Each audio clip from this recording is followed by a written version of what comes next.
Okay, hi everyone. So today let's discuss one interesting problem. So it says when we place a gas cylinder on a van and the van moves, does the kinetic energy of the molecules increase? Does the temperature increase? Okay.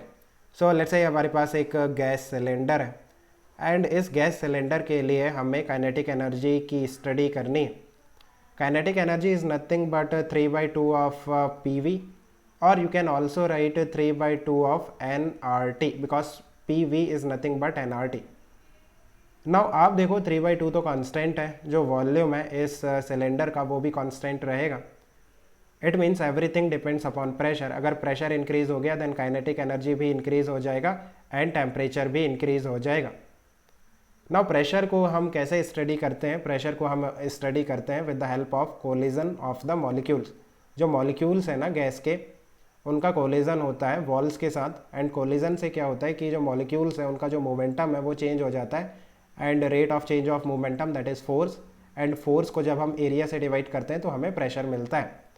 Now हमें दो condition को compare करना है. Initial condition क्या है कि इस तरह से हमारे पास ये गैस सिलेंडर है, ये रेस्ट में है इनिशियल कंडीशन में. और फाइनल कंडीशन में क्या है कि ये जो गैस सिलेंडर है ये कुछ वेलोसिटी v से मूव करता है. काइंड ऑफ जब हम इसे एक वैन में पुट करेंगे देन जो वैन है अगर v वेलोसिटी से मूव करेगी देन ये जो सिलेंडर है वो भी v वेलोसिटी से मूव करता है. सो हमें जस्ट ये चेक करना है कि इनिशियल कंडीशन में जो प्रेशर है गैस का दैट इज़ P1 और फाइनल कंडीशन में जो प्रेशर है P2 वो डिफरेंट है या फिर सेम है, राइट. सो हमें कुछ मॉलिक्यूल्स की स्टडी करनी पड़ेगी. हम एक्स डायरेक्शन में मॉलिक्यूल्स की स्टडी करेंगे, है ना. वाई और जेड डायरेक्शन में जो मोशन है मॉलिक्यूल्स का वो चेंज नहीं होगा. So that's why we are not interested in X and Y direction. In Y और जेड डायरेक्शन, एक्स डायरेक्शन में हम स्टडी करेंगे. सो अभी देखो जो मॉलिक्यूल्स है, काफ़ी सारे मॉलिक्यूल्स होंगे, कुछ आगे की तरफ मूव करेंगे, कुछ पीछे की तरफ मूव करेंगे. सो लेट्स से हम दो मॉलिक्यूल्स ले लेते हैं इस तरह से, मॉलिक्यूल 1 एंड मॉलिक्यूल 2. दोनों का जो मास है वो आइडेंटिकल है m. मॉलिक्यूल 1 आगे की तरफ मूव करेगा विथ v0 और जो मॉलिक्यूल 2 है वो पीछे की तरफ मूव करेगा विथ v0. लाइक काफ़ी सारे मॉलिक्यूल्स हैं. जितने मॉलिक्यूल आगे की तरफ मूव करते हैं ना वो हम रिप्रेजेंट कर रहे हैं बाय मॉलिक्यूल 1 एंड जितने मॉलिक्यूल पीछे की तरफ मूव करते हैं उन्हें हम रिप्रेजेंट कर रहे हैं बाय मॉलिक्यूल 2. नाउ आप देखो लेट्स से आगे वाली वॉल 1 है और जो पीछे वाली वॉल है that is wall 2. So what will happen कि कोलिजन होगा मॉलिक्यूल 1 का वॉल 1 के साथ, मॉलिक्यूल 2 का वॉल 2 के साथ. Perfectly elastic collision. It means velocity of separation is equal to velocity of approach. It means collision के बाद जो मॉलिक्यूल 1 है वो पीछे की तरफ v0 से मूव करेगा और जो मॉलिक्यूल 2 है वो आगे की तरफ v0 से मूव करेगा. कितना मोमेंटम चेंज हुआ?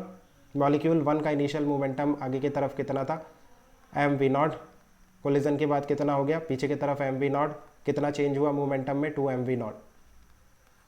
मॉलिक्यूल 2 की अगर हम बात करते हैं, इनिशियल मोमेंटम पीछे की तरफ mv0, फाइनल मोमेंटम आगे की तरफ mv0. कितना मोमेंटम चेंज हुआ? 2mv0, right. सो यहाँ पे अभी कोई प्रॉब्लम नहीं है. व्हाट विल हैपन अगर ये जो सिलेंडर है ये v वेलोसिटी से आगे की तरफ मूव करता है? इट मीन्स जो वॉल 1 है वो भी आगे की तरफ v से मूव करेगी, जो वॉल 2 है वो भी आगे की तरफ v से मूव करेगी. ये मॉलिक्यूल 1 है जो कि इनिशियली v0 से आगे की तरफ मूव करता है और ये मॉलिक्यूल 2 है जो पीछे की तरफ v0 से मूव करता है. नाउ परफेक्टली इलास्टिक कोलिजन किस तरह से होगा? Velocity of separation is equal to velocity of approach होना चाहिए. नाउ मॉलिक्यूल 1 की अगर हम बात करते हैं देन वेलोसिटी ऑफ अप्रोच कितना है? That is v0 minus v. Because दोनों सेम डायरेक्शन में मूव कर रहे हैं ना. ये जो वॉल 1 है वो भी आगे जा रहा है, जो मॉलिक्यूल 1 है वो भी आगे जा रहा है. So velocity of approach.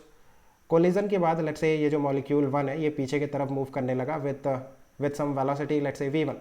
So velocity of separation that will B v1 plus v, right. Because wall आगे जा रही है, मॉलिक्यूल पीछे जा रहा है. So velocity of separation. I hope कि ये जो velocity of approach and separation है ये आपको निकालना आता है. दोनों सेम डायरेक्शन में सो माइनस करना है, दोनों अपोजिट डायरेक्शन में तो प्लस करना है. ये हमने काइनेमेटिक्स में स्टडी किया था. Anyway so v1 is nothing but v0 minus 2v. Now can you find out कितना मोमेंटम चेंज हो गया? इनिशियल मोमेंटम कितना था आगे की तरफ mv0. फाइनल मोमेंटम कितना हो गया पीछे की तरफ? mv1. और v1 is nothing but v0 minus 2v. सो कितना मोमेंटम चेंज हो गया इसका? Change in momentum that will be 2m v0 minus v, right. Like दोनों को आप ऐड कर दोगे बिकॉज अपोजिट डायरेक्शन में है ना. और हम अपोजिट डायरेक्शन में मोमेंटम का डिफरेंस ले रहे हैं, सो वो ऐड हो जाएगा. So this is the change in momentum of molecule 1. So let's say delta P1, right? Same study हम करेंगे मॉलिक्यूल 2 के लिए. Velocity of separation is equal to velocity of approach. Velocity of approach कितना है? v plus v naught. Collision के बाद ये जो मॉलिक्यूल 2 है, लेट्स से कुछ वेलोसिटी v2 से आगे की तरफ मूव करने लगा, वेलोसिटी ऑफ सेपरेशन कितना हो जाएगा? v2 minus v. सो यहाँ से जो v2 आएगा that will B v not plus 2v, right. So momentum की बात करें, इनिशियल मोमेंटम पीछे की तरफ m v not, final momentum आगे की तरफ m v2 that is v not plus 2v. So change in momentum की अगर हम बात करते हैं that will be 2m v not plus v, इस तरह से आ जाएगा, that is delta p2. Now आप देखो कि जो डेल्टा p1 है that is lesser than delta p2, right, because यहाँ पे माइनस v है और यहाँ पे प्लस v है. सो वी कैन से कि बिकॉज ऑफ कोलिजन क्या होगा कि आगे वाली वॉल में, जो वॉल 1 में जो प्रेशर आ रहा है ना, वो कम आ रहा है वॉल 2 के प्रेशर से.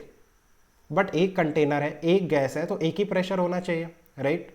ऐसे डिफरेंट प्रेशर नहीं आएगा. So what we can do, we can find out average change in pressure, average change in momentum. So आप क्या करो, डेल्टा P1 और डेल्टा P2 का एवरेज ले लो. अब ऐसा मैं क्यों कर रहा हूँ, बिकॉज आप देखो कि इनिशियली क्या होगा, जैसे ही ये जो सिलेंडर है ये एक्सेलरेट करेगा, उस टाइम पे for a very short time pressure difference आ जाएगा. दोनों जो वॉल्स है ना, वहाँ पे प्रेशर डिफरेंस आ जाएगा. बट एक बार जब मूव करने लगेगा ना कांस्टेंट स्पीड से कंटेनर, देन जो प्रेशर है वो यूनिफॉर्मली डिस्ट्रीब्यूट हो जाएगा. So what we can take, हम फोर्स फाइंड आउट करने के लिए एवरेज ले लेते हैं चेंज इन मोमेंटम का. सो जब आप इनका एवरेज लोगे ना, so that will be nothing but, इन दोनों को आपको जस्ट ऐड करना है. So that is 4m v not. और इनिशियल केस में भी आप जब ऐड करोगे ना, लाइक एवरेज कैसे लेते हैं, दोनों को मैंने ऐड किया और 2 से डिवाइड कर दिया, so that will be 2m v not. So change in momentum same आ गया, इट मीन्स जो प्रेशर है वो भी सेम आ जाएगा, राइट. सो अगर प्रेशर चेंज नहीं हो रहा है देन टेम्परेचर एंड जो काइनेटिक एनर्जी है वो भी चेंज नहीं होगा. So for the time being I think you have understood. Let me know if you still have any confusion. Okay, इसकी working out, best of luck, bye.